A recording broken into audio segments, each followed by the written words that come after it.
Hey everyone, Technometro with a video for you guys. In today's video, I'm going to show you how to block your number from showing up whenever you call someone. So let's get started. Now, in order to do that, first thing is you're going to go into your setting on your iPhone.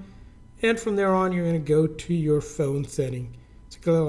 And from the phone setting, you're going to scroll all the way down here. So just keep on going down until you get to the section that says show my caller ID. You're going to click on that.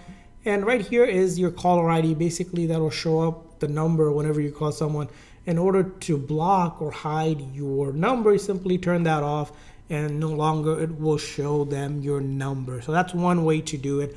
Now another way to do it, it's going to be on your call pad. You can use *67 and then dial that person's number. So to show you that, on your call phone app, all you're going to type in *67 and then the number that you like to dial for your contact, and that will also go ahead and block your number. Now a third method that also works is going to be through your carrier. You can ask your carrier to also block all outgoing calls as well for you, so that doesn't show up with your number. So there are different ways to block your number from showing up whenever you're making a call. I hope this video was helpful. If so, please consider the like and subscribe button for more tips and tricks for your iPhone and other iOS devices. We'll see you guys next time.